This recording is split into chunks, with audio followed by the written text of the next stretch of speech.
Good morning and welcome to the Clackamas County Board of Commissioners Issues and Administrator Updates. Gary, what's up first? Thank you, Chair Smith. First, Commissioner Savas is at another meeting today, so he will not be present, but the other four commissioners are present. As we already explained, the microphone, the sound system is not working in the room, but it is working online, so everyone please speak into your microphones, but in the room speak louder so that we can all hear each other. Today, commissioners, you have a total of 90 minutes. You don't have to take that entire time to discuss nothing but fees and fines. We have three departments in particular that are requesting to either increase fees or in some cases lower fees for the services they provide to the public. This does all align with the prior board's approval of a full cost recovery policy for external work we do. In some cases, that's why these proposals are coming before you. This is an annual process.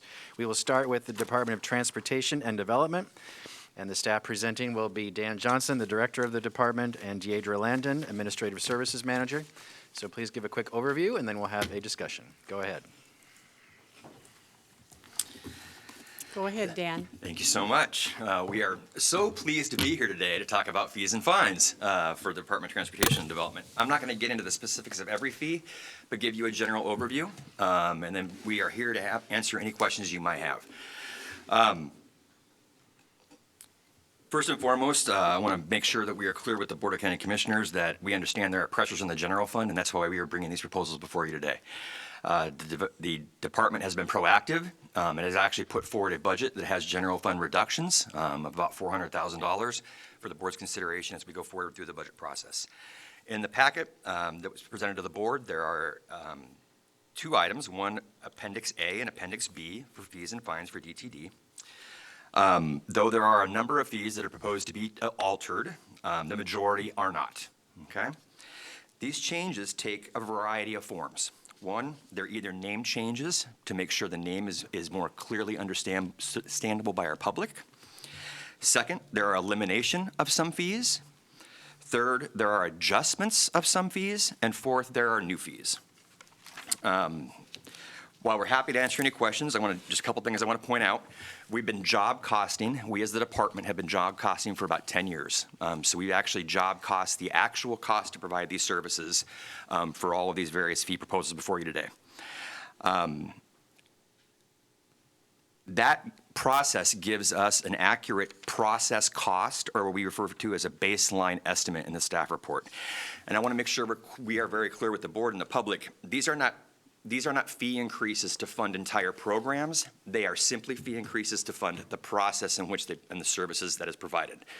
So there is still a general fund subsidy that comes into some of these programs, which provides general customer service for individuals and any citizen who comes forward and has development-related questions whatsoever.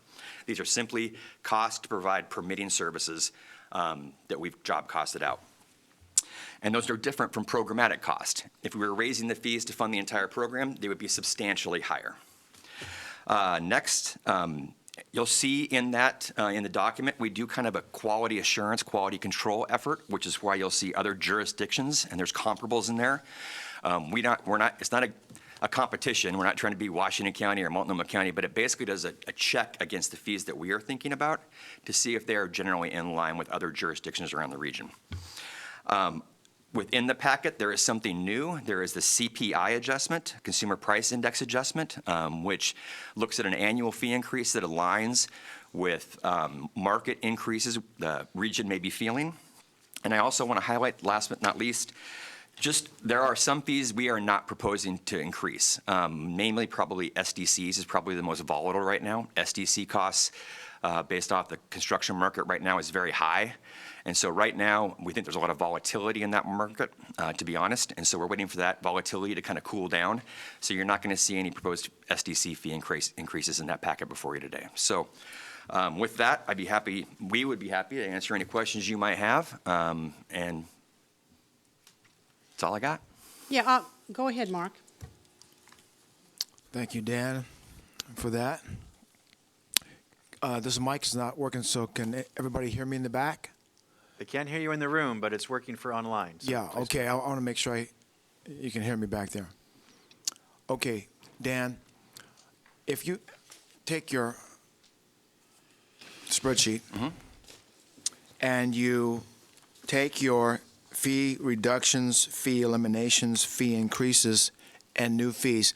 What is the total net cost to the people of the county? Okay? Does that make sense, Dan? You mean the net fee increase overall? That's what I mean. Yeah. Yes. We have done that estimate for some fees on here. We have not totaled the summation of all those fee increases and reductions. I'd have to get back to you on that. And we can estimate, but because the market dictates the type of fees that people would apply for, and we provided some estimations in here based off what we think, like number of permits, things like that, and what it might generate in revenue, but we don't have it for every increase in here. Do you want to add to that? Yeah, we also are proposing some fees that we have not had before, so a good example of that might be the addressing fees. Sorry, I hope I'm talking loud enough. Most of the counties have an addressing fee when you're doing a new subdivision or you want to change an address. So we really don't have a gauge on how many of those applications might come in to provide an estimate. So we wouldn't be able to give you a thorough cost of what the potential revenue increase might be, but for those we were able to, we did provide that in a column. I understand. Okay, so the reason I ask that is because when constituents ask me, what about these new fees, if I can tell them what the net increase is to them, in other words, if I can say it's a marginal increase overall, or it's a significant increase overall, I see what you're saying. that would be helpful to me. The one thing I will say about that is if a constituent approaches you about the impact to them, they likely would only be applying for one or two of the lines on this whole proposal. And so the impact to them might be overstated if you tried to look at the complete increased estimated revenue that would come from every single proposal on the table. Yeah, I understand, but the overall interest of the constituent will be, is this going to be expensive to the county or not? But, okay, thank you. That helps. That helps. Broaden that response quickly. So there are fees in here that increase, the majority of which are relatively minor. I can't remember the exact number. So for example, some are dealing with appeal cost and cost recovery for that. And so I think there are, like in our planning department, there are 15 fee increases here that are only $100.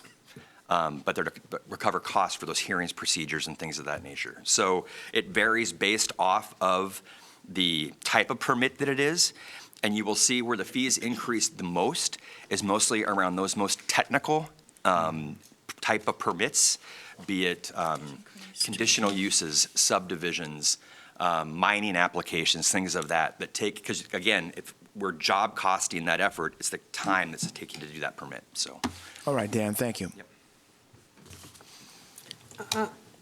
Go ahead, Martha. Are you sure? Okay. Hey, so Dan, what are mostly the drivers of the fee increases? We have a policy of 100% cost recovery, right? That's one of them. But what are some of the other economic drivers as to why? I mean, our property taxes are capped, so that's not going to be a backfill. So tell me economically, why, how do you choose what's going to get increased and what's the driver behind it in general? I mean, So what do we choose to propose a fee increase around is based off the actual job costing number. And when we're seeing a number that is less than the actual cost to process that permit, that is where we bring these proposals forward to you.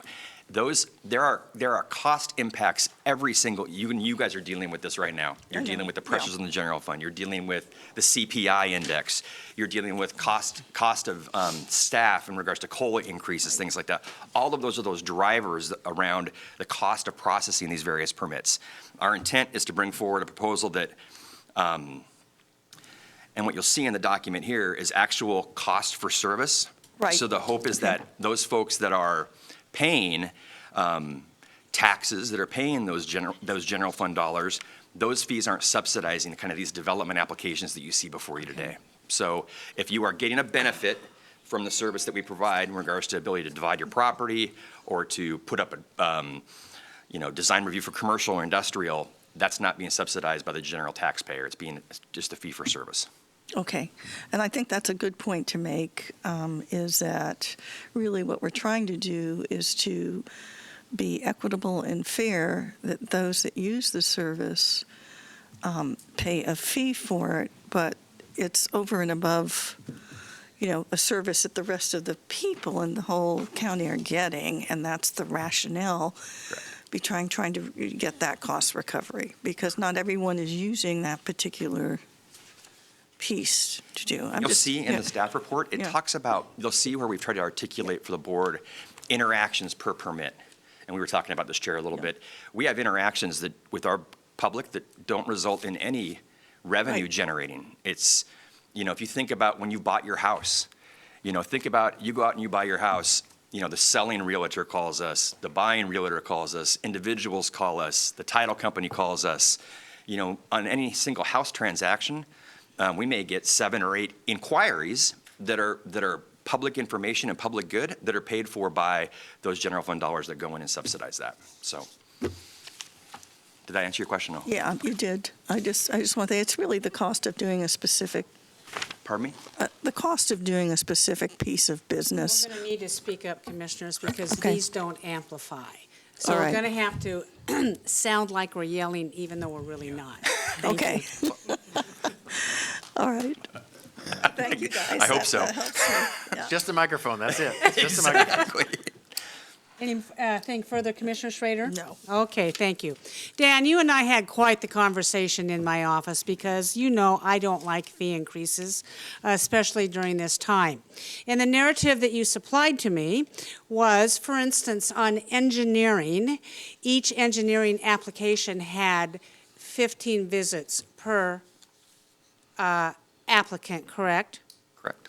And you're trying to recover the cost of that.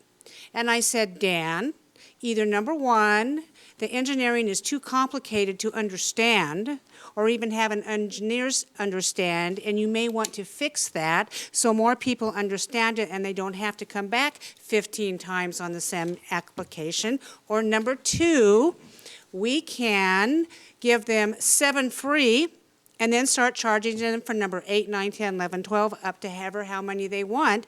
And maybe these people would be more judicious of their time and demands upon government. Why haven't you done that? As we discussed, the dialogue and the information in here may be misleading, and if that's the case, I apologize for that. But what this interaction discussion illustrates to the board is the difference between programmatic cost and process cost. That doesn't mean we have the same individual. I don't have Deidre coming 14 times to talk to me about how to develop a road. It means that we've got 13 other individuals coming and asking us general questions. That is not what it said, and you and I had this conversation in my office. You also have, on the same document regarding land use, 49 likewise visits per land use application. Now, I understand land use is a mess in this state. Nobody understands it. But when somebody wants to come into our offices and wants to build something or use their land for something, it's barely understandable. And a lot of times they just get to be told no and they get frustrated. And then they go back and read it and they come back, well, I can do this. Well, no. So I understand that on the land use end. I don't know how we get anything accomplished in this state with the mess that the land use is in. Okay, but what you told me in my office regarding the 15 engineering visits is different what you're telling me here today. If it is, I apologize for that. All right, Because I don't, okay. because Because essentially. I read that, and you and I had discussions, then changed the language in the narrative that you gave me. And I texted Emily to bring in that narrative, and I'm not sure if she, and I texted her earlier, I'm not sure if she's in her office. It's on my desk. I think so. So, listen, this is my philosophy on government. Government is here to serve and provide services. We're coming out of a huge pandemic where we have all this spending, all this money coming in, and because of that, we're probably going to be falling off, quite possibly, a recessionary cliff. And all the people who I think are coming in, paying these increased fees, do not have the luxury of getting a 4.5 COLA increase that all of our employees did. They do not get the luxury of the CPI annual fee job costing. Their salaries have remained static or lessened. And we have business owners in this county who show up for work to keep their doors open, and they're barely taking a paycheck themselves because they have to pay the rent. They're bound by that, or they have to pay the mortgage. So I think I'm a whole no on every single fee increase that's going to be brought back here today, because I do not think this is appropriate. Now, this board has never voted on job cost recovery. It was the last board. This board has not had time to debate it and understand it. So with that in mind, I'm going to be a no on this moving forward. And if it takes certain other measures to balance your department or any other department in this county, that work needs to be done. Any other comments from commissioners? Commissioner Scholl. Yes, Dan, the county administrator has communicated to the departments for budget recommendations for this upcoming fiscal year that include a significant reduction target in total expenditure. You mentioned 8.41% general fund reduction, possibly. We have more pressure on the budget starting 1 July with a high COLA. And, you know, we're not the federal government, so we just can't make magic money appear. So you're under a lot of pressure to do services with a budget that is targeted to be reduced a little bit. And that's a good thing. I support the county administrator's intent to do that in order to reduce big budget problems in the near future. Have you, considering all that, Dan, have you considered proposing eliminating a service or maybe some services in your department? Because I don't see anything here that suggests you wanted to do that. And I'm not saying that I advocate it, but I'm just asking you, with all this pressure on you to perform all these services for the people of this county, with a pressure on reducing your budget, have you considered? Yes. Okay. Will we be considering additional? Yes. Well, have you considered it, but have you done it? We have made. You still have the same amount of services offered.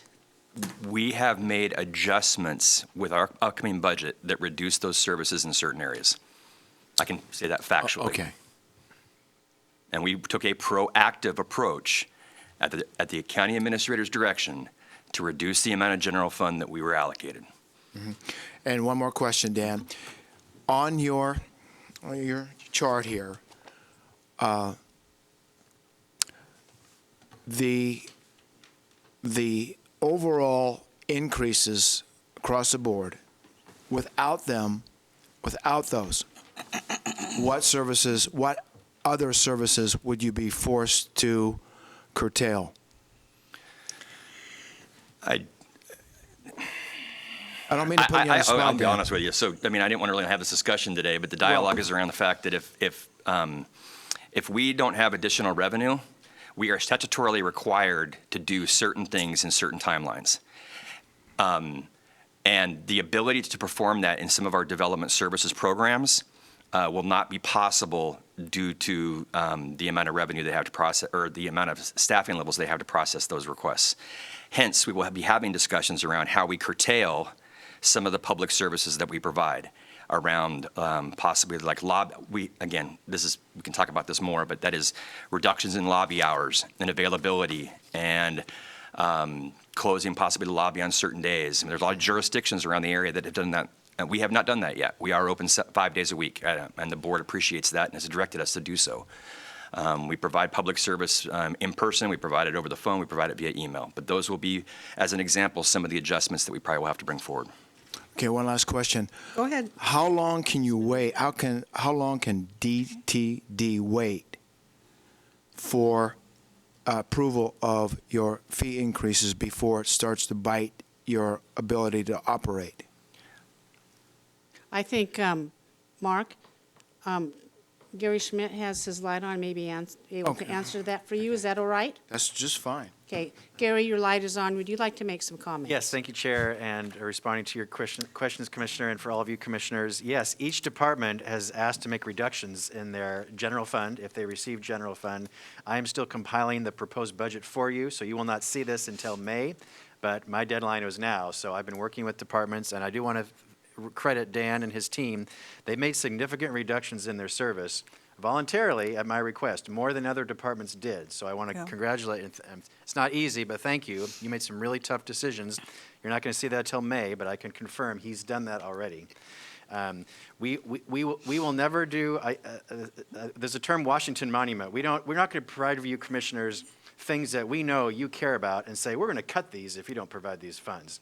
We will be very strategic in making recommendations to you on where we will have to trim services or programs without greatly impacting what the public receives. So we'll look, if you were to vote no on this, for example, I'd work with Dan and we'll come up with other ways to accommodate for that revenue stream loss. So we will make sure the public is not punished for that, but we'd find other ways to have efficiencies if you were indeed to vote no on this today. Thank you. Okay. We have two other commissioners with lights on, and Mark, do you have further questions? Go ahead. I You got a can come million of back. them, but I don't know how to put them forth right now, Dan and Gary. But Oh, and Dan, we can good. come back. I'm good for now. Yeah. Okay, Commissioner Fisher, you're up. So what is the consequence of us not approving? I mean, how much time do we have to actually make a decision on this? That's a loaded question. You are the Board of County Commissioners. You have as much time as you would like. Well, before there's adverse consequences, because I thought I became a commissioner and cost recovery was part of how the county Yeah. did business when I became a commissioner in 2017. I loved it. I thought, wow, this is great. Government acting like a business, analyzing what services cost to the public. And when that's not a general fund option, to really analyze it and pass that, make that fee determined by the cost.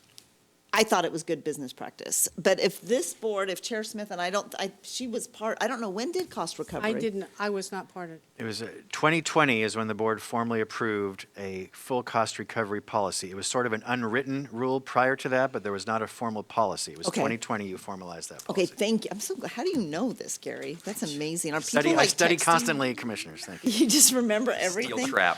So I'm just wondering if we have the opportunity. That is almost like we've put the cart before the horse without having a full discussion as to what's the process, how is it done, what's the consequences of not doing it. I mean, what I'm concerned about, housing is a key strategic priority. If we do not provide the services, and on our county, it is so much better, I'm biased, Clackamas County, than other jurisdictions because we do provide timely service to help facilitate development, which isn't always the case in other jurisdictions.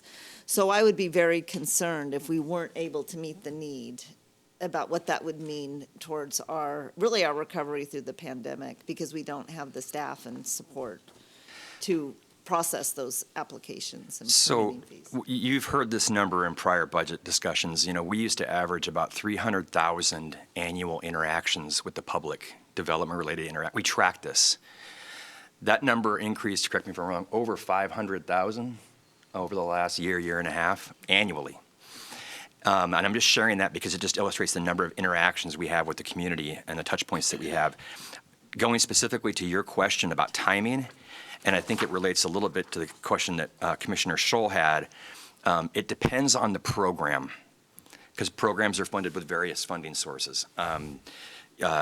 Some programs have other sources to lean on, while other ones don't. They have restricted funding. You've heard that term before. So, for example, like building and things of that nature.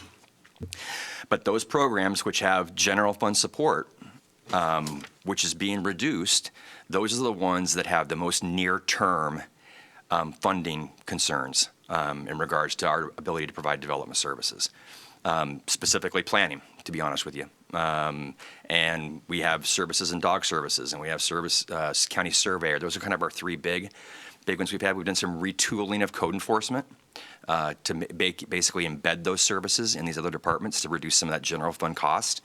But those primary areas, when you look at those primary areas, those are the primary areas that are basically impacted more near term than long term with these fee increases. Okay, Are you finished, Commissioner? for now. For now. Cut me out. Okay, Commissioner Schrader, and then I have my narrative. Thank you. Okay, thanks, Dan, for being here today. Thank both of you. Thank both of you for being here today. Colleagues, I've been through this fee question for many, many years. How many, Dan? I lost count. At least 20. Couple. Okay, more than I would like to really admit. And I'm going to speak as someone who just got my tax bill. And also, with the new homeless tax, I'll probably have to cut out some time with my kids because I'm going to have to take those dollars and put it towards social service delivery systems. But how I view the fee increase is this. These are services that we provide that not all of our constituents are using, okay?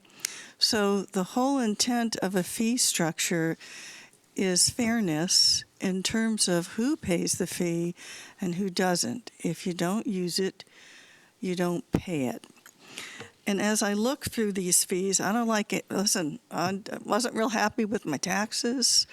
I'm under the same duress. I'm a single woman trying to stay afloat. So I want to let people know that, yeah, I understand the stresses of this. I'm one of the lucky ones that can figure out maybe how to go see my kids and do other stuff with them because they live in other places. But I do feel that I have a handle on, okay, how am I going to manage this again? How am I going to do it? But I'll do it. Do it because I have to do it. And I believe that these are fair. And the other thing I will tell you is I've also seen the elimination of fees.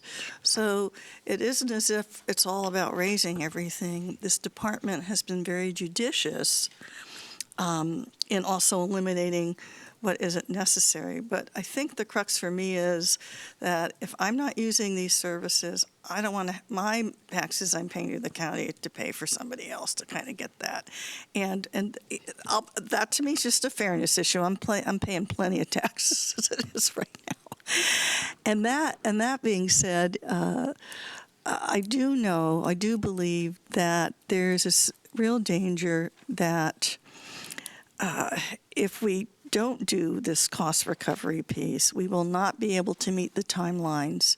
We will not be able to meet those kind of sets of criteria that we need to do to get things done that are state mandated. And so, and we would be in a position where we would really, again, have to look at this and either eliminate these services, or if they're mandated, can we eliminate them? And, how are we going to get into trouble with the state for not following through on what we are required to do? So as someone who shares my colleagues' aversions to fees and my own struggle in terms of what I got to pay for, I would be willing to support this today. And colleagues, I know we have a difference of opinion, but you know me. I love you guys. It's okay. No problem. Okay. I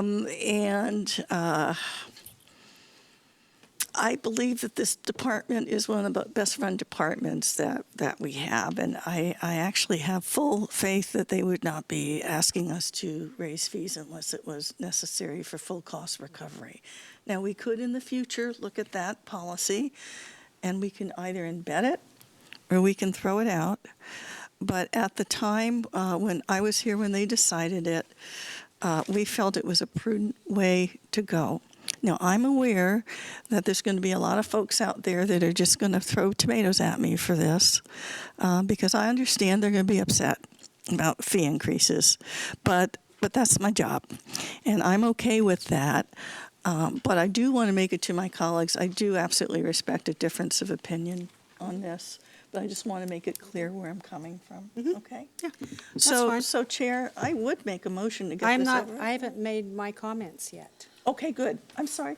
All right. Go for it. Thank you, and I believe for it, we have Chair. another commissioner in here, and I believe Commissioner Scholl has some comments, but, okay. And what I try to do, commissioners, Let us speak. as you know, everybody gets a turn in order, and I try to keep track of that in my mind. Okay, Dan, I'm referring to this policy session worksheet.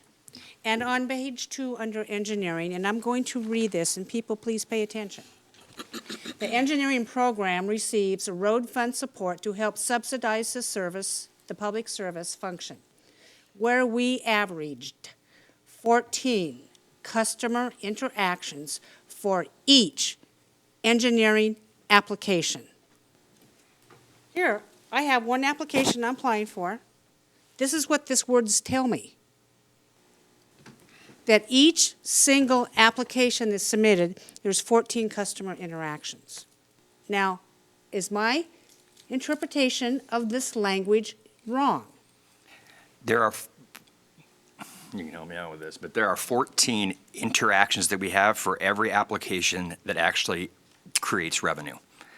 That doesn't mean there are 14 unique, specific interactions on that one specific application. Okay, but this is not clear. My interpretation, I believe, is more clear than what you're trying to tell me. I'm reading one thing and you're telling me that's not right, Commissioner Smith. I'm kind of not too pleased with that. Additionally, on the paragraph below, under land use, it states where land use planning receives general fund support to help subsidize the public service function, where we averaged 49 customer interactions for each land use application submitted during the year. Each land use application. Now, I take English language seriously because I am not an expert on anything. So when departments submit to me written information, you all know I read everything, correct? This, you're telling me what I'm reading is not right even though you wrote it. I don't know who wrote it. So if I may, I believe I used the wrong word. So I do apologize. In rereading it after your conversation with Dan, he came back and explained to me how you interpreted it. And in rereading it, I absolutely appreciate how you got there. That makes sense. What I believe I probably should have written it as is that we average 49 customer interactions to each land use, because it's not specifically for that application. Essentially, the math we did is pretty basic. We said, so let's look at land use. We said if you have 24,162 customer inquiries in total, that's everybody that's come into our public service lobbies, called, emailed, whatever that's going to look like. We just divided it by the 490 permits we were actually able to issue during that same time. So And what you need we- to say is, we have an average, that totally needs to be redone. Yes. Because I'm looking at this going, holy cow. Yeah. You know, if each person has 49 interactions on one land use application, something's wrong here, but that's exactly what it says. And anybody else in the community who would take the time to read this, and I don't even know if it's posted. Okay, but that's the issue. Now I'm going to go back to my original statement. Isn't that the issue with government? We're not clear, and we're not representative, I don't believe, entirely, of all of our citizens. So here's your wonderful chart. And on page 4, under DTT Planning Land Use Applications. And I singled out agricultural land dwellings because, as everybody knows, agriculture is a very dear process, very dear to my heart. I'm a fourth-generation Clackamas County farmer. And I'm not sure what agricultural land dwellings type 2 is. But the current fee amount is $960. And you propose to raise that to $1,670. And I feel that our agricultural community is disparately singled out for this. That is not a robust producing business out there. Many of our farmers are having difficulty doing that. And then you go to the comparison to the other jurisdictions. And this is also a rub for me. We look at Washington County, and they range from 4,699 to 5,008. Now, I, for one, am not too keen on comparing us to Washington County. So goes Washington County, so goes Clackamas County. I don't believe so. I do not think those comparisons are accurate, because I think a more accurate comparison would have been Marion County, because they are more agriculturally based than we are. That's just me, that's just my opinion, and you can tell me. I don't expect you to go back and redo the comparisons. But all of your comparisons are from Washington County. And that is a county that has robust growth, robust industry in Intel and Nike, and they have a lot of added value in their tax base that we don't have in Clackamas County. So therefore, I do not think the comparisons equate in my mind. Just letting you know that for further reference on this. Full cost recovery policy, I've yet to see a written policy on that. Maybe there is.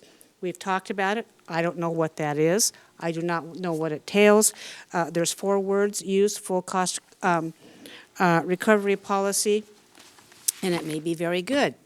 But as a business owner of many businesses over the years, and I talk to business owners, they're experiencing high costs right now. And let's talk about the price of gasoline for a minute. And I know that Clackamas County puts trucks and cars on the roads to perform certain fees and services.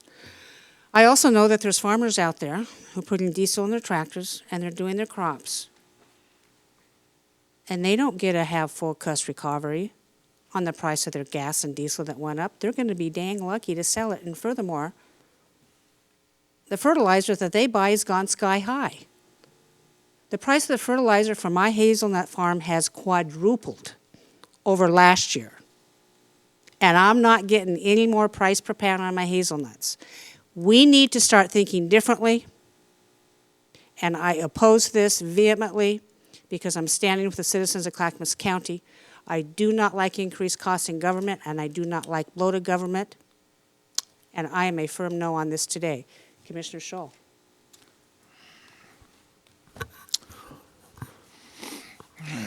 As I interact with other counties in the state, I hear commissioners from other counties always tell me that Clackamas County's doing a great job, and they do a lot of services for the people up in Clackamas County. So we are a little bit different than many counties. I think the chair alluded to that a little while ago. Cutting services to reduce cost is not very attractive. I, too, am very concerned about the constituents of the county and the cost of government. But at the same time, I understand your presentation and the need to increase some of these fees to keep up. So today, I agree with Commissioner Schrader in part that an approval on the fee increases and fee eliminations I'm comfortable with. I'm not saying I'm not comfortable with fee increases, the new fees. But Dan, I would like to have a little bit more time to wrap my head around that part, if that be okay. That's where I am on that today. Okay. Thank you, Commissioner Scholl. Commissioner Fisher, you're up. Yeah, thank you, Chair Smith. I would like better understanding as to what the consequences will be if we do not approve this today. We don't have. Which I don't feel like we have. I don't know if you can comment on it. But when I look at this, first of all, I want to make sure my assumption is correct. When it says on the spreadsheet, it says current fee amount, and then it says current average annual fee collection, and then proposed fee, and then estimated revenue collection after increase. And that number in that column is really small. Yeah, it's not that bad. I'm just on every page. This is just the spreadsheet. I mean, so when you take agricultural dwellings, for instance, right now, it's $960. The proposed fee is to go up to $1,670. In comparison, Washington County's fees are $4,699 to $5,008, which tells us that when we actually analyze our costs, we're able to do it much more economical than Washington County is. But at the same time, at the end of the day, the whole year, it's an increase, it's $9,000. So that means to me, we maybe have 8 or 9 of these that come through every year. So it's a very specialized, and you're just doing the math. You're just saying to process this, that would be a land use application. This is what it costs. And when you look at and I appreciated Commissioner Scholl's question in the beginning, well, how much is this total? But if you look down on the estimated annual revenue collection, you just go down through every line, you can see, wow, this isn't very significant. They're very minimal increases. And so I'm okay moving forward after the analysis and trust that staff has done the cost recovery. I approved cost recovery back when we did it. I think it's a good model, and I trust that you've done the analysis. Thank you. Commissioner have. Schrader wants to say something. Okay, so my question is this. Commissioner Scholl, you need more time. On new fees. Pardon me? Only on new fees. On new fees. Okay, I would be prepared to do a motion today, but we're down a commissioner. Shall we give Commissioner Scholl some time to get your questions answered on this and bring this back pretty quickly? Can we do that? I think, Or I could do a motion right now and it'll go the way it goes. It's, what do you guys think? I think trying to that be we could do collaborative. that. We could force a motion today. Okay. We could, or we could get more information. There were some questions I had that weren't adequately answered, but Commissioner Scholl, you have your light on. Yes, I just wanted to say, today I'm comfortable with moving forward with fee increases and fee eliminations with a request to have a little bit more time. Okay. And that could be a couple weeks to review the new fees. Okay, So I said that, Dan, when you were in my office, that we needed to have these motions broken out into 3 categories, right? okay. Okay. So, But Commissioner Smith, Commissioner Fisher has her light on. oh, go ahead. Go ahead, Sonia. Yeah, I just want to ask a question. So when I look through here, I see new fees and fee eliminations. It seems to me, I'm making an assumption that it's a recategorization of how we're identifying things. Is that correct? Not in all cases. In some cases, the land use application has been removed from state law, and so we don't even need to have it in our fee table anymore. We've done our best to provide a description for each one of those to explain why it might be removed. In the case of dog services, we're eliminating the multi-year structure to make it a lot easier and more simple for customers when they are receiving a dog license renewal. Right now, our renewal form is pretty complex, and there's no need for that. They can still choose to pay for 3 years if they have a 3-year rabies license, but we don't need to have a form that requires assistance to figure out. We can just simplify everyone's life quite a bit. Okay. And there probably are too many, I mean, I'm looking, some pages, there's 2 new fees. I was just wondering if we had the time to just go through them today. There are 11 new fees, I believe I just counted in here. Okay. Can we that- take the time to take go it to through them that? and answer? I would like to know as well. That would be okay. Commissioner, do we have that? Gary, it's ability? up to you. You're the manager of the time. All right, may I add some feedback? So you have exactly 45 minutes left, and you have 2 other departments that want to present to you today.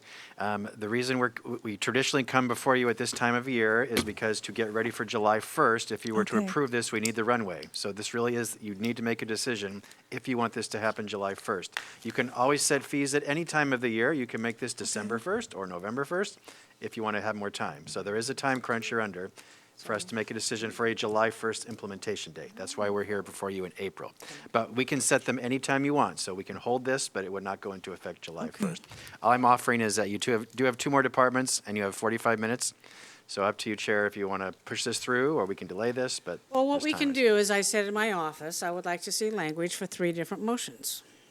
So I think the first motion that we could all agree on is I will move to support the elimination of the fees. Second. Okay, Commissioner Schrader, for this particular department, has made a motion to support the elimination of fees, been seconded by Commissioner Fisher.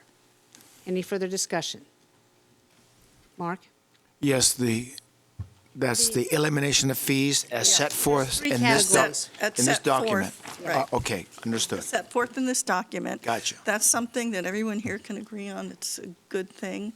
And then we'll move on to what we can't agree on, and that's fine. Okay. Okay, so We've had a motion on the table, it's been seconded. Any further discussion? I just have one question. Sure. If we approve elimination of fees, but we don't approve the new fees, is that going to create a problem for you? I don't believe there is any ill effect that's measurable. Okay, thank you. Yeah. Okay. Any other comments? Tony, take the poll. Commissioner Schrader, aye. Commissioner Fisher, Aye. Commissioner Schroll, Aye. Chair Smith. Aye, motion passes 4-1. Commissioner Schrader, you're up for the second motion. Well, I would like to make a motion to adopt the fees as listed here from our Department of Transportation and Development. Those increases that are necessary to make sure our general fund is not going to subsidize. Okay, Okay. Commissioner Schrader, All the right. motion needs to be stated as such. You move for the adoption of Of the fee fees. increases from the DTD. Okay. I Do will. I so- hear a second? I will so move. Second. Okay, Commissioner Schrader has made a motion for fee increases for the Department of Transportation and Development. Commissioner Fisher has seconded that motion. Any further discussion? Yes, Dan? Thank you so kindly. I just want to make sure for the board's clarification, I'm assuming there will be another one around new fees. Well, Yes. we are, Current fees. listen, we are It's separated on- out. I said 3 motions. Yep. Okay, so any discussion needs to be relevant to the motion on the table. That's Robert's Rules of Order. Now, any further discussion on this motion?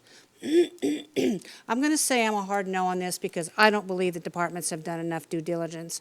I think it's very poor timing for what's happening in our community. I don't care, seriously, if it's only $9,000 and it's only 4 applicants. I'm going to submit to you, commissioners, that's 4 farmers out there that may not be in production of the food that we so desperately need. When our President of the United States, Joe Biden, said, "Oh, look out, America, we're heading for a food shortage." And yet, I don't see any of my commissioners on this board wanting to do anything about the new initiative we adopted 15 months ago to increase food production in this county. So that's why I'm a no. Yeah, I'm a little pissy today, but there's a lot of factors and a lot of pressures being put on us for this. Any other comments? Can I- Tony, call the poll. Commissioner Fisher, Aye. Commissioner Schrader, Aye. Commissioner Schroll, Aye. Chair Smith. No, motion passes 3-1. What's up next, Martha? Okay, so we have a third motion, and this is to adopt New. new fees that have been proposed by the Department of Transportation and Development. Do I have a second? Sorry, Well, that's your I would second, but I think, are you going to second? I think Commissioner Scholl's going to be a no, and it's going to be a, so why don't we bring it back? I would like to come to your meeting when you talk with them, if that's okay, Well, to get the answers, because I would like to know. I would like to just review the new fees and give it a little time so I'm more comfortable with it, and then maybe vote on it in the near future. Okay, week or Liz, so. I'm going to recommend, Commissioner Schrader, would you consider withdrawing your motion? I will. And we will pause on this part of the new fee structure. And you will come back to the full board, or whoever is here, and make your case for that. I also, at that time, want to see some of the questions that were not able to be answered today, and that is the overall fee increase for this entire department, percentage and dollar amount. I also want to see the overall fee decrease. So there's 2 numbers there. We increase the fees this much. we decrease the fees this much, and then the third answer is the difference. Does that make sense? Okay. Great. So for the sake of peace in our time, I will right now withdraw my motion to allow that discussion to happen. And I will do that. And I will do everything I can, folks, to try and be present when this discussion comes up again. But Gary, it's going to have to come up pretty quick. In the next 2 weeks, We'll yes. work with them, we'll work with the schedule. All right. We'll work with the schedule. And mostly so we give these folks the certainty they need to go ahead and move ahead with this. Okay. Oh, they have certainty. Their jobs aren't going to be in danger. They're going to keep pumping out what they need to pump out. I don't believe for 1 minute that this department's going to be suffering. So Gary, what's up next? Okay, thank you. So that's one department. Thank you, DTD. Next, Business and Community Services. This is also a proposal for fee and fine increases. Sarah Ekman is Interim Director, Business and Community Services. Tom Riggs is the County Parks and Forestry Manager. So same topic, but this time for Business and Community Services.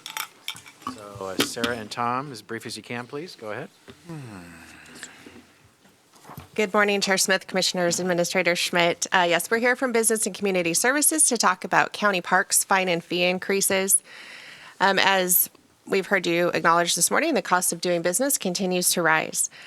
County Parks, through BCS, is proposing a roughly 8.33 fee increase consistent with CPI. It's not flat across the board. We've done some rounding, indexing of like fees, and other modifications to make fees easier to implement in the field. I'll elaborate a bit more on that. Our main reason for raising fines and fees is to keep up with the cost of operating and maintaining our parks and to be consistent with our regional counterparts. The proposed fee increases are based on market rates. They are adjusted for CPI and not strictly based on cost recovery.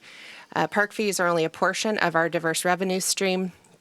On a prior 3-year average, they made up approximately 44% of our budget, and as planned for next year, make up 39.5%. One of our goals is, of course, keeping our fees reasonably affordable for public participation to make our parks accessible. We do strive to cover our operating costs when feasible, but it's not our primary factor in setting fees due to that reason. The Parks Advisory Board has recommended that park staff propose regular fee increases every 2 years to keep from falling behind on the cost of operating and maintaining our parks. Just a few examples of rising costs that we're experiencing. Our seasonal staffing wages rose 12.8% between December of 2019 and December of 2021. Our security contractor for Parks Patrol just informed us of a 20% cost increase, and you've already talked about the CPI, but it's gone up 8.33%.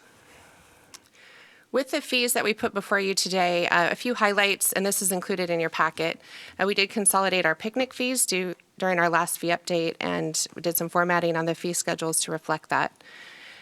We are recommending a 25% surcharge to the nightly utility site camping fees for out-of-state campers.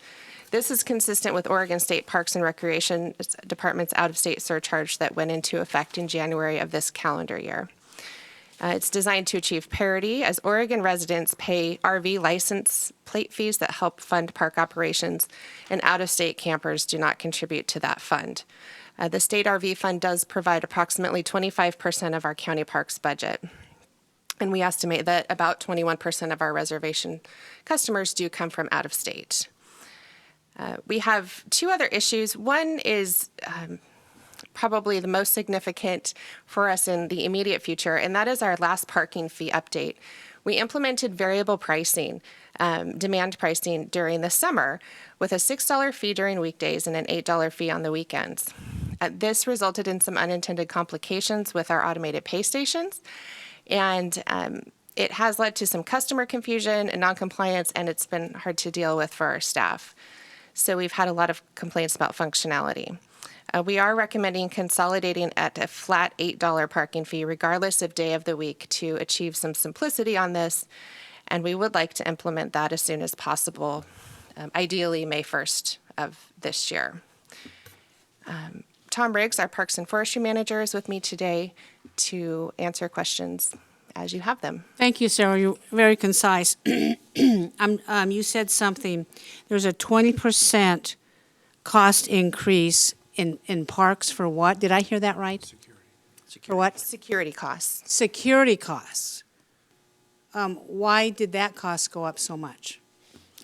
Would you like to speak, Tom? Yeah, our contracted security vendor, their costs, wages, fuel, et cetera, have gone up, and they are passing those costs on to us as an hourly rate increase. We contracted initially at $36.55 an hour, and they're now up to $43.85 an hour to field the 3 officers that do our Parks Patrol in the summer.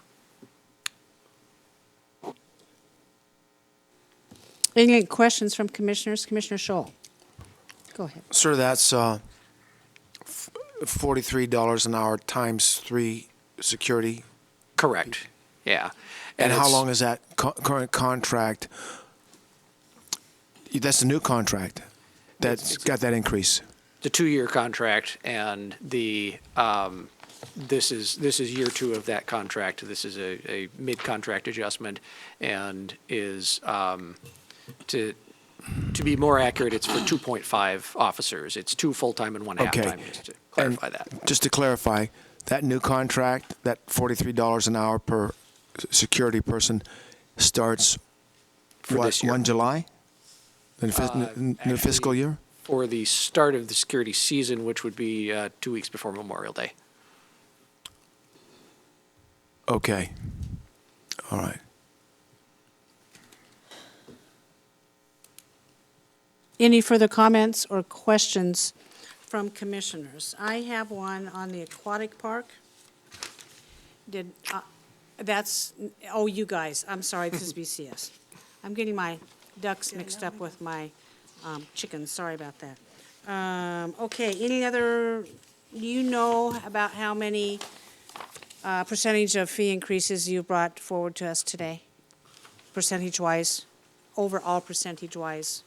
Overall, it's roughly 8.33%. There's a lot of rounding, so like when the 8.33% puts a picnic shelter to, $94.35, we round up to $95, so no one's having to make change in the field.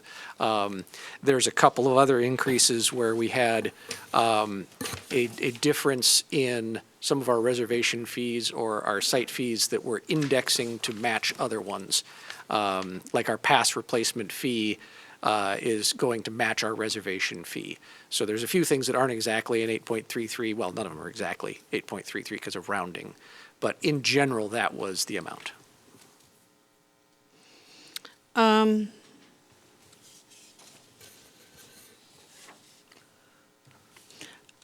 a no on this, obviously. I haven't seen a budget from this department, and as you know, from Parks and, I've got 2 sheets here, and I guess it's a little bit confusing to me. I'm not sure who's speaking on what. These charts are a little bit different than what I had in my office, but whatever. And we're trying to build, some new parks in the county. And there's not enough money for them either. And so it's hard for me to go ahead and vote for something when I haven't seen the overall budget. And so what I understand from what you're presenting today on these fee increases is just to keep afloat what you think in the current system. This is not going to supply any new revenue at all for any new parks coming online. Is that correct? Correct. Yes, that's correct. This supports our system as it's currently structured. Okay, all righty. Gary? Oh, excuse me, it's Mark Slager's on, go ahead. Yes, I just had a question on your day parking rate. You talked about that. I believe that in parks it's a difficult task to get people to comply to pay the parking as a rule, is it? Is it not? And it's kind of hard when you're taking your kids on a Saturday morning, pulling the park, and you got to pay $8 fee for parking. My question is this: would you be better off going to your old day rate, $6, make it easier on people, and maybe decrease the rate of noncompliance? I would say, I'm not sure if the amount, I think what has challenged our compliance is the difference in the rates between the Okay. weekday and the weekend rate. Okay. We haven't really had much pushback on the higher rate that was implemented for the weekend times. It's just been the distinction between the two and the confusion that has caused, and the technical difficulties with the system. Okay, thanks. Any other questions for the presenters on this? Does somebody want to make a motion? Are we ready for that, commissioners, or what do you want to do? Yeah, I have looked through this pretty thoroughly, and I just have one quick question, and I would be willing to make a motion. So most of these fee increases are really because of inflationary pressure. Isn't that correct?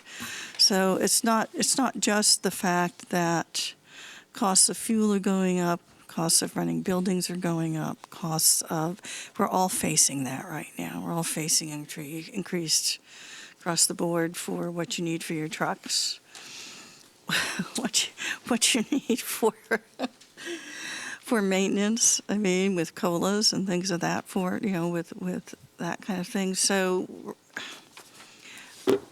I would expect, we're in an inflationary period now, but I would also anticipate in the future, if inflation eventually, we'll get through this cycle, then we could potentially look at some fee decreases if possible. That's kind of what I'm trying to maybe communicate to our constituency out there. A lot of this is really out of our control, and it's the cost of doing business. Now, we could point fingers of why there's inflation.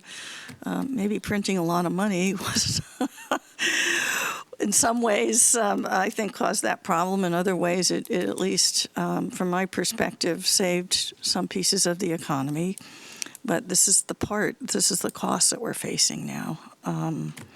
And I do understand that people are under duress. I mean, like I said, we all got our tax bills. And it's not even the 15th yet, but I would be willing to support the fee structure and to move to support the fee structure of the North Clackamas Parks and Recreation District.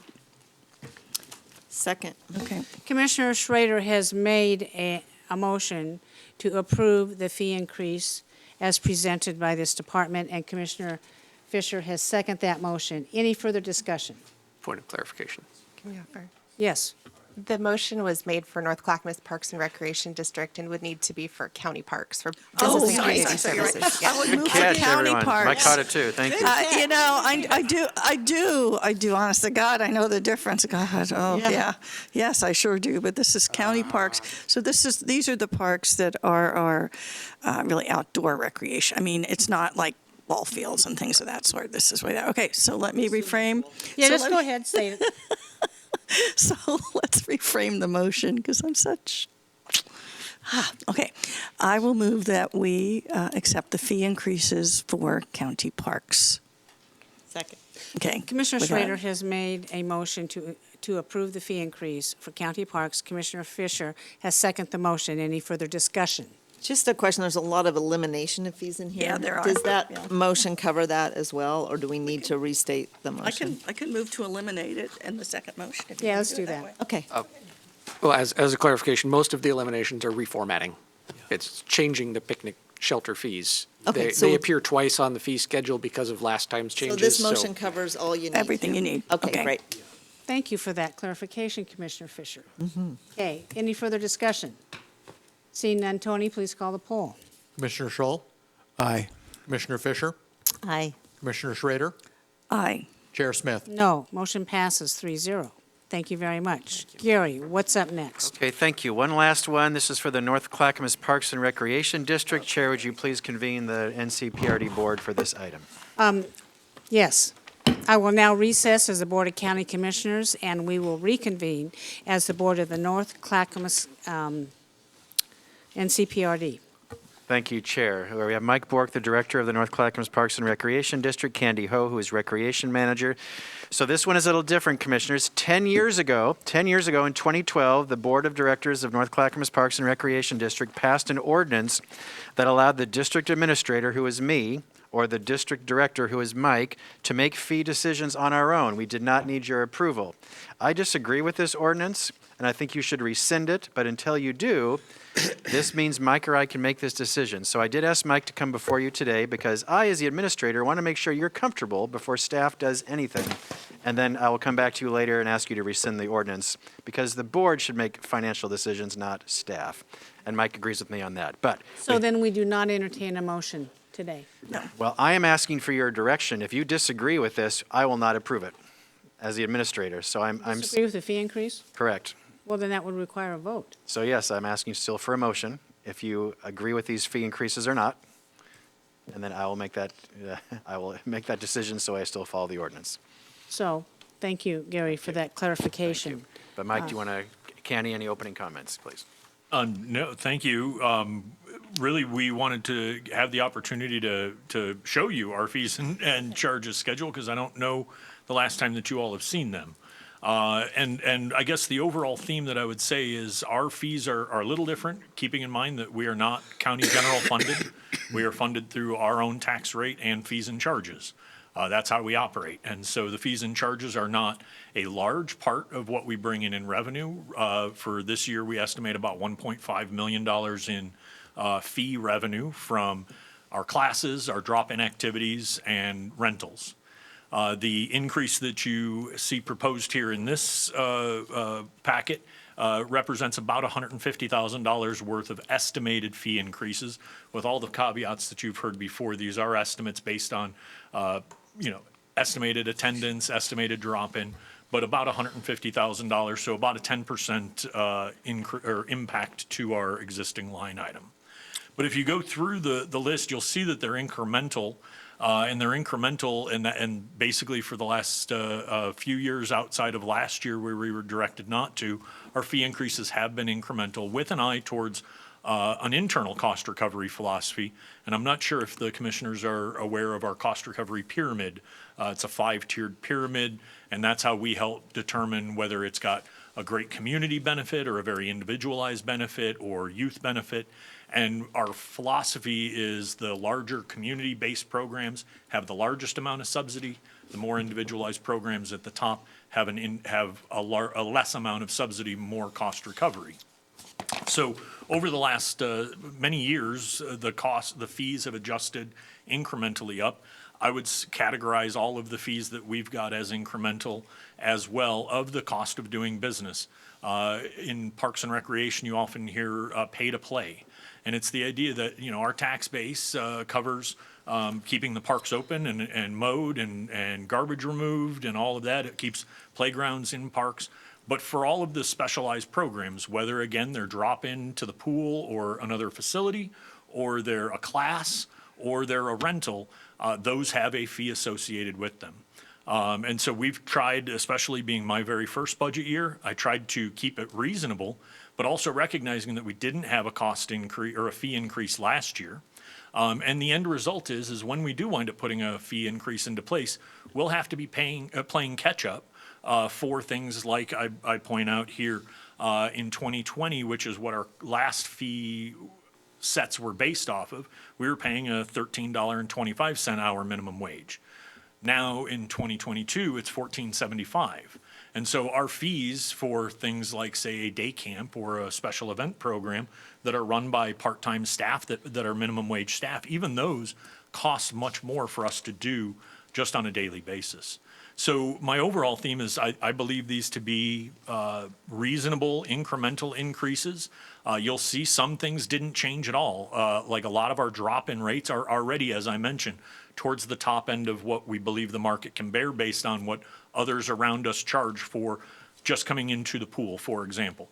The cost to come into the pool is at a level where to start charging much more than that is going to get out of whack with what others charge around and really gets to be more than the market can bear. So the fee increases that you see, you'll notice most of them are much more to either specialized or individualized things, rentals, punch passes so that we can recoup more money. Usually there's a deal when you get a punch pass, and there's still a deal, but our costs have gone up. The only new fees that you see are indicated in the spreadsheet. Some of them are some new programs that new programs get added every year. The biggest set of new fees is the Concord rental rates. If we're going to be starting to offer rentals in classes out of Concord, we wanted to be able to have the fee structure in place to be able to do that. So that, I guess, is the overall report. If anybody has any questions, I would be willing to entertain those, Did you please. say Concord was listed on here? Yes, And where is that? should be the very last section on, I'm not sure what your page numbers are, but it says North Clackamas Parks and Recreation District Concord Community Center. And it's continued on the next page, that's what Yes. that Last is. page, yeah. It's confusing on the information. We have a lot of really cumbersome spreadsheets up here. Thank you, Mike, for that clarification. And so you expect that you're going to have new programs, and those require new fees. I understand that very much. We have some commissioners with their hands on. I want to direct your attention to page 1 of the Aquatic Center. Am I reading this correctly? And correct me if I'm wrong, because this particular spreadsheet is different than the other two we were given, just saying. So, on the one-year pass, the one-year family pass is currently $480, and there's an increase to $780. Is that correct? That is what we're proposing That is a $300 increase to a family. for a full year of use at the That, Aquatic Center. you know, and as you know, they're not going to use it for a full year, Mike. Nope, nope, nope. And what else is included in that pass? Do the kids get swim lessons? It does not include instructed classes, but they do come for parent preschool drop-in, recreational swims, and lap swims are all included, and it is year-round. The facility's open. I understand it's year-round, but kind of like, you know, the club membership or the gymnasium membership, they collect, you know, your monthly fee for the year long, and people probably use it at 20%. And so, but I understand, you know, swimming pools are problematic. My opinion of swimming pools are a big black hole where you throw money. And I was very involved in Molalla when they constructed their pool, and I believe, let me think, 2003 or 4. And they couldn't get it off the ground, and they couldn't get it off the ground. So they decided to put a vote out to the voters to see what they thought. So what they did is they separated the vote out. They said, okay, the community agreed for a bond to build the pool, to pay to build the pool. It's a very nice pool, and I use it. But the second vote was for operations and maintenance to the voters. That failed. So now you have a pool that you can't afford to operate and maintain and have managers and have lifeguards, but we have this great pool, and it closed. And that's problematic with pools. You never get cost recovery on that. It always requires you to feed the beast all the time. And that's just where we're at with this. It's very difficult to maintain pools. So in Mollalla's situation, they turned it over to the school district. Well, the school district has a swim team. Then the budgets in the school district went wacko, and then the school district couldn't do it anymore, so they turned it over to the city of Molalla. Well, the city of Molalla says, okay, we're going to do it, but we're going to have a $5 fee in your electric bill, which $5 fee for the entire community is not very much. I paid it. I also paid for increased fees at the Molalla pool.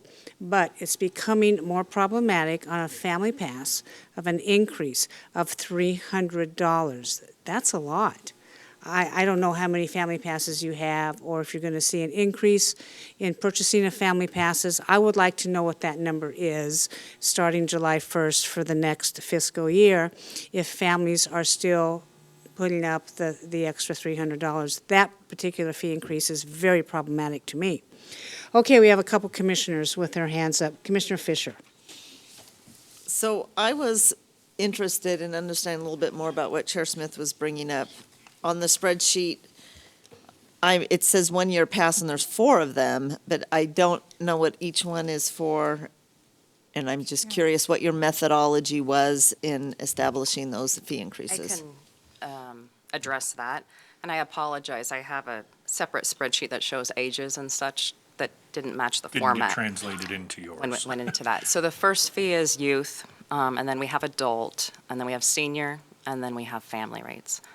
The family is family of 6, and then there's an additional fee for each additional person in that family. The family rates haven't been increased and were scheduled to be increased years ago. So that's part of it is a catch-up within our system is why it is such a large increase in that category. And compared to our other methodology, funds. What was that? methodology? And our fee and cost recovery, our goal is close to 125% direct costs only for that program. Okay, tell me the math. So how I understand cost recovery is it costs this much to operate this part of the service, this many people use it, this is how much we're going to attribute to it. Right. So, but what is yours? Because I know parks, I know NCPRD is different. Might not follow that. Our pyramid, the way it's kind of set up, that recreational swim kind of falls in the middle of it. It's a general service for people for recreation. And so our internal goal is 125% cost recovery. And within that, that applies the direct costs. It doesn't include all of our overhead costs to run the pool. As Chair Smith commented, it's very expensive. A lot of that's covered from our general fund and our higher management, but it does include the lifeguards, partial chemicals, and some basic operations of it within that direct costs for each program that we offer. And a percentage of that. We don't have a lot of pass holders, as Chair Smith mentioned, within that family. And I definitely will report back to you, how many we have this past year. Current year, I don't have any.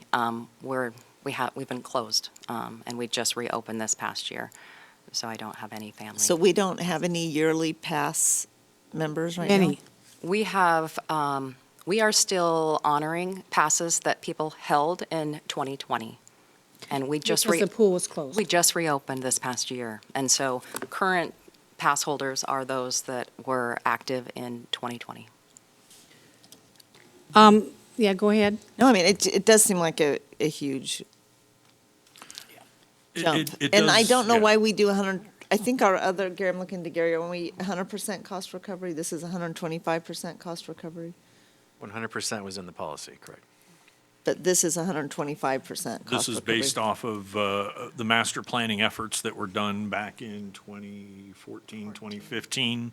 The consultant developed a cost recovery pyramid. It's not, they didn't develop it just for us. It's kind of the national standard where midpoint on the pyramid should be either 100% cost recovery or more, dependent on the philosophy. My understanding is the recommendation and the process, more importantly, the recommendation was to have that rate at 125%. And the process has been, that's how we've calculated. So it's a very inexact calculation, Commissioner Fisher, because we have to presume or guess, we're going to have X number of people at X number of times. So that's where Ms. Ho was talking about. We take the total number of lifeguards that would be needed and cost of chemicals, and we supply some sort of a metric. I don't know specifically on this one but I know in other places it's, well, a person who has an annual family pass is going to bring, their people twice a week for X number of weeks, and boom, that's how we get the total cost. And then we are able to take our expenses and back that out and come up with a rate. I will say that not having knowledge of a lot of the past here, the rate as proposed is very much in line with a 6-person annual family pass where they basically get, I don't want to call it fully unrestricted access to the pool, but general recreational access for one price for 6 people in a family for an entire year. It's a large increase, and I can acknowledge that, but it is definitely in line with how we would be charging anywhere else. Yeah, I'd be interested in what other jurisdictions charge for similar, and utilization. I mean, I'm okay with everything else, because it's like, I went through and wrote down every Right. little fee increase, and there's a lot of blank areas, you're right, there aren't a lot of them, but that one really jumps out. There's another one that really jumps out for a $300 fee increase. What page are you on, Commissioner? Page 3 for the private commercial daily rental. Oh, wait, it's confusing. Is this No North? longer managed by. Okay, no, that one, I see I messed up on my, Well, I messed up. So It's it very is still difficult. 1,000 to 1,000, and then it's a $50. Sorry, I misread that. I thought it went from 1,000 to 1,300.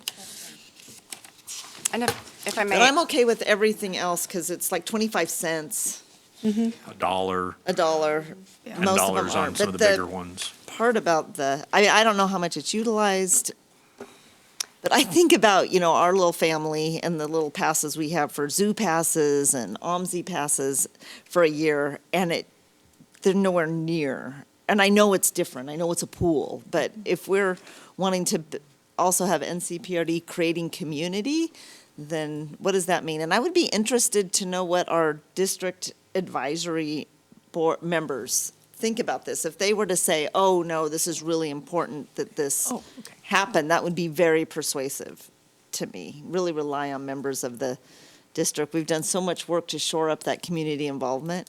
Having that input on that part, I think, would be helpful as well. I do too. Commissioner Scholl, you're up. Yes, good morning, Mr. Bork. Question for you, under flag football, adult flag football, resident 725, currently non-resident 906, going up to 750 and 937. Mr. Bork, is that 750 for one adult for the season? What does that amount go for? Ms. Ho would be able to answer that. We're right here, the $750 Two. Okay, for down. adult flag football. it's a season. It's for a league, It's for An individual or a team. a team. It's for a team to operate in the park? Oh, okay. Okay, good, all right. And one fun observation here, underneath the Aquatic Park, big surf. That's the thing that releases a big wave that comes down, right? It's so funny. Up to age 3, they're free. How many 3-year-olds do you lose in that thing? That's got to be funny. My why we kids don't would have charge loved for to 'em. come there when they're little. Oh, that is a good one. That's a crack They up. enjoy it, they They enjoy do, it. they really Yeah. do. Okay, good, thanks. Commissioner Schrader. So I just want to go back to Commissioner Fisher's point. So who else? Doesn't Tualatin Valley have a pool too? What other parks district has a Walton pool? Hills? Yeah. So is this comparable to what they're charging? We don't know. We're under. Our fees are lower than theirs. Yeah, and Okay. in some areas by a lot. Really? Yeah, Okay. our fee, that's why when I was recommending and looking at the fee proposals that were being given to me by staff, and I was doing some just literally Okay. looking on an internet to see, well, what does so-and-so charge? We're way under on what we charge for our user fees and I'll, if I can, since I've got the microphone right now, the family passes, typically the people that are buying those are the heavier users Really? of the facility. It's not the person who, like a gym membership, as the chair mentioned. Well, we don't have the data to make that determination, Mike. Granted, Yeah, I would like to know that. That's anecdotal, is what you're telling me. I just have one final comment on this. How long has the swimming pool been closed because of COVID? We closed in March of 2020. We opened in October of 2020. We closed end of November, before Thanksgiving 2020. We opened in February of 21. Very limited use, only 12 lap swimmers at a time, having to have time between swims. We started recreational swims in September of 21. So, I guess, okay, since the pandemic was declared in what, February of 2020, or was it March? You have not been fully operational. You've done little things here, Big Sur probably was not, is that what we call that? Big Surf was not probably operational, I'm guessing. So are you to tell me today, since I'd like to know how many months, from a financial point of view, you have not been able to operate, but you still had to keep the pool operational. Correct. I mean, you still had to put chemicals in, you still had to keep the lights on, you still had to do X, Y, Z. There still had to be a body there occasionally, I assume. And see, that's the problem with swimming pools. They're great ideas. Oh, let's have a swimming pool, and my family's going to use it. But it's a big black hole, and I am so conflicted on this particular budget. It comes to a point that you probably need to raise the fees to keep the doors open, but yet if you raise them too much, that affects the user's ability to pay to come to, but maybe not. I don't know. I am conflicted on this. I am not an outright no on the aquatic park and this particular district, but it's just a business model that doesn't work in today's society. Commissioner Fisher, you're up. So I'm looking at Tualatin Hills Swim Club, and for seniors, it's 300, it looks like it's a month. Combined, if you look at, to meet there or to have pool access, it's 405. They fundraise 550, it looks like. I'm just looking at this. I believe that is the swim club, so that's our swim team. Oh, And so it's okay. a little different than like what we're offering, because we're offering it to the general public, and I'll have more people. So ours would be. Okay, so I will try to find out what it Well- costs for a yearly pass. That is interesting, though, and that they've tried to fundraise. Well, for the swim club. It's Yeah, it's for the the club. clubs That's for have- like the kids that are competing type thing. And one of the values of the pool, outside of the costs and the black hole, as the chair recognizes, is I would love to provide a presentation on how many lives have been saved through the swim lessons that are offered every year, through the lifeguard training that we provide to our staff on an ongoing basis, that I know anecdotally across the nation, those lifeguards don't just use those skills while they're sitting at the pool deck. So while there are significant costs to pool operations, there's a huge, especially in an area like this, with all the rivers and lakes and bodies of water, to providing that life safety training. That's a good point, Mike. Make a very good point. Commissioner Scholl, you're up. Mr. Bork, I noticed that a lot of your fees for residents have not increased. When was the last time that NCPRD had a review of fee increases? A review Yeah, from was it the body, Was it did you get one last year? we were directed not to increase Yeah, fees right. last year. Okay, so- so it's been a couple of years at least, At least. before the epidemic. So, so a lot of these fees for residents have not increased. Is that because you have had a sensitivity to some of our residents who might find it difficult to pay for an increase? I would say that the lack of increase last year was much more COVID-driven, of not wanting to make increases while we were in limited operations, and people that were coming to the pools, the decision was made. But I'm speaking, I wasn't Yeah. here at that point.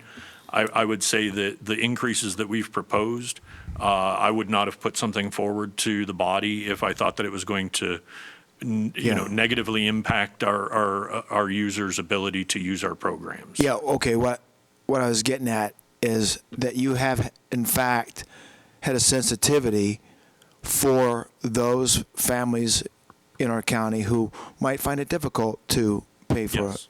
it. Okay, thank you.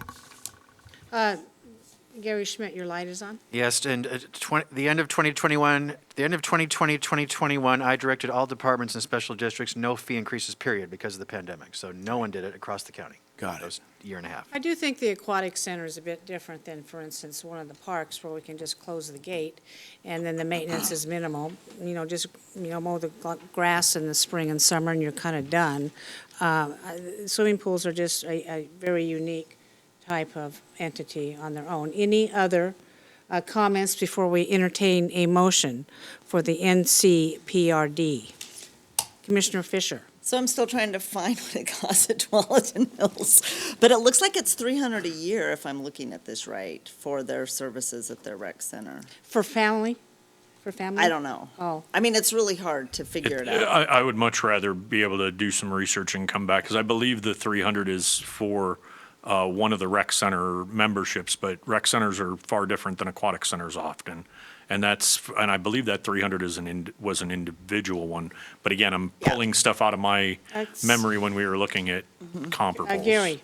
All right, so commissioners, I recommend you either approve this as the whole slate or subtract the year pass for the aquatic center, and you can come back to that point later and approve everything else. Okay, Commissioner Scholl, your hand is Yeah, up. I'm just going to say that you can't really compare the NCPRD Aquatic Center to the Tualatin Hills Pool, because that's, correct me if I'm mistaken, but that's just an Olympic-size lap pool. Correct. Yeah, so it's like comparing a Chevy Chevette to a Corvette. Correct. Yeah, thank you.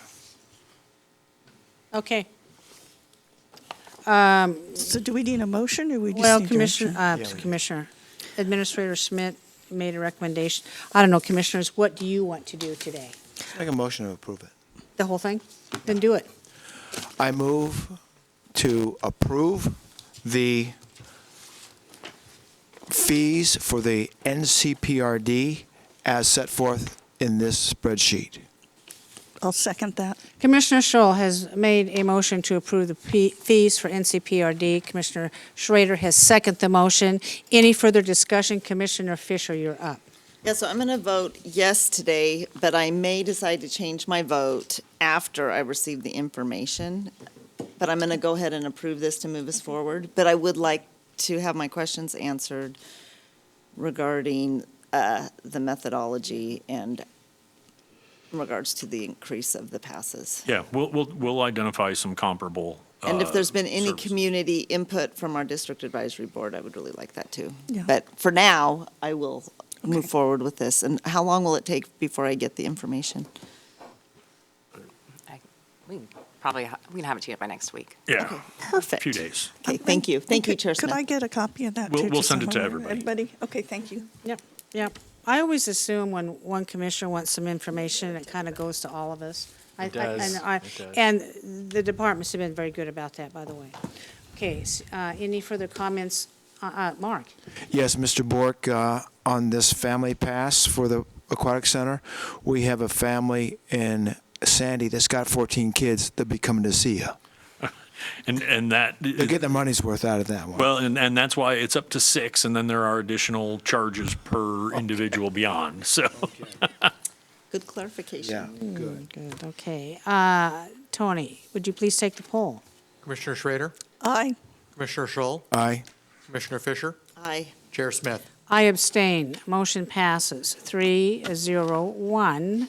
We now will recess as the NCPR district and reconvene as the Board of County Commissioners. I just want to say one thing. You guys can go. Regarding all departments and bringing forth fee increases.